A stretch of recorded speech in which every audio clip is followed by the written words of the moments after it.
Hey Tuber fans, welcome back. This is part 2. I'm doing the circuit line now. I will have in the description of the video list of the parts that I used. They're all mostly from Radio Shack. Radio Shack, let's see, timer, standard little 555 timer, Radio Shack, as you can see, 555, and CN timer IC. I have a large stash of them, large stash of perf board. The LED I chose was a bright blue for this demonstration. However, I do have others. This is a little nifty device I made. It's basically a little 9-volt battery clip with little jumper pins on it and a switch. So I can just put them on like this, and I don't have a 9-volt battery with me. I'll go get a battery.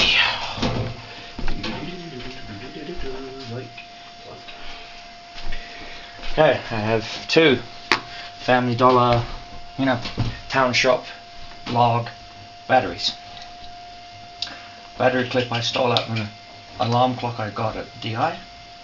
Flick a switch, and nothing. Typical. Check to see. Haha, that's why we're not getting circuit. There we go. There we go. This is a little thing I got. Test your voltages. Luckily I actually used it because I found a wall socket thing at my local dollar store. So let me turn that off because I'm not soldering just yet. That's a nifty little device. Now this is a pre-blinking LED I bought at Radio Shack for like $3. Pretty expensive, I know I can get them cheaper on eBay. And you can hook up a regular green or red LED to it and they will blink in succession. If you hook a blue one up to it, it doesn't have enough volts. So I think I put the cap on backwards. Did I put the cap on backwards? Yeah, the cap's on backwards. And as you can see, the blue LED is pulsing. Now, you know what these are, right? These are your standard little jacks that you can just plug a wall unit into. This is how I'm going to be powering the model. This will be embedded in the base. So if I want to move my model, I can just unplug it, move it, and I'm good. However, the one I wanted to use registered my voltage because I checked it at 14 volts, which would have destroyed this capacitor because this cap is rated at 6.3 volts. So even this 9-volt battery is a bit kind of over draining it. Excuse me. And I found another old wall unit that's rated at apparently rated at 5.2. I put it in rated at 7.2, so I figured, hey, it's in the ballpark, so that will work. And if it's too much voltage, it will blow this little capacitor. I have plenty of them. Now I know a lot of people are wondering, how the hell can you get some weird odd size capacitors? Computer motherboards. I go to my local DI, Desert Industries, I don't know what you call them anywhere else. Basically they're like Oxfam shops in England. They have a rack of old computers.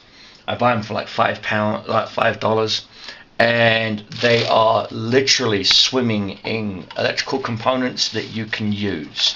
For example, the caps, the pin headers right here, as you can see. Even the audio jacks, you can use those to make external headphones. This was an old PC router. I took all the LEDs and stuff, and I'm still not finished salvaging off of that board. Which is why it's imperative you get this, a desoldering gun. Mine is not plugged in right this moment. That's my camera away. Only my soldering iron is, because I'm getting ready to tin the connectors on the power brick. But I figured I'd leave that pulsing while I'm doing that, so you got something to look at to realise that, hey, wait, this isn't, you're not getting shafted. So let me turn my fan on. Now I'm sorry if the fan's a bit loud, but it's an extractor fan, so I don't get solder chemicals and whatnot blowing in my face, and it appears I can't seem to find my solder. It's probably staring me in the face, going, "I'm right here, douchebag." Ah, there it is. See, told you. And Radio Shack. See, Radio Shack. So,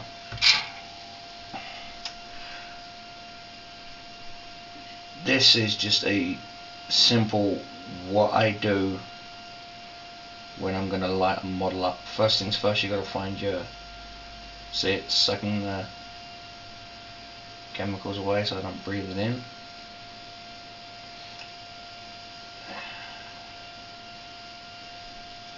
Like so. I'm going to flip her over, like so, and then I can start working on the negative side.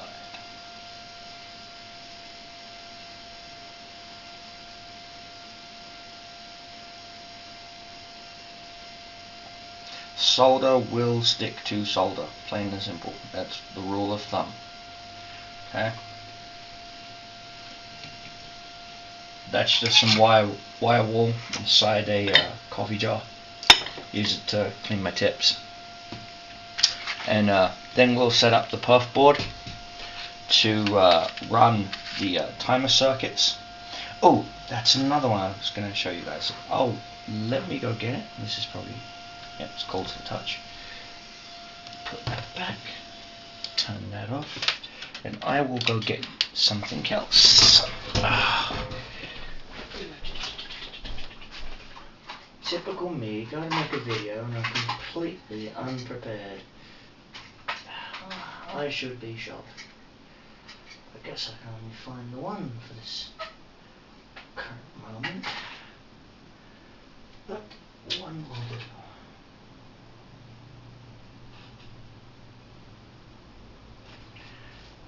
Yep. Now, here in the States, we have these little electric candles that have a little coin cell battery in them and a pre-programmed blinking LED. Now, I'm not sure if you can see this, but do you see it? It's just random blink pattern. Random blink pattern. This is what I'm going to be using, this LED right here, in series with some other yellow and orange LEDs, will be making up the bodice of the jet engine. So from behind the jet engine will actually look like it's on fire. And the pre-blinking LEDs are going to be its run lights. And so yeah, that's what let me turn it off. So, and that's where I'm at. So I'm going to be doing up a schematic of the pulse fading LEDs if you're interested. But I will be listing, I'll leave that there, I will be, excuse me, doing a schematic of how it's done, the electronic side of it, and that's where I'm at right now. I've still got to build the schematic. I use a program called PF Sense, I believe it's called, something like that. It's a virtual circuit diagram building machine,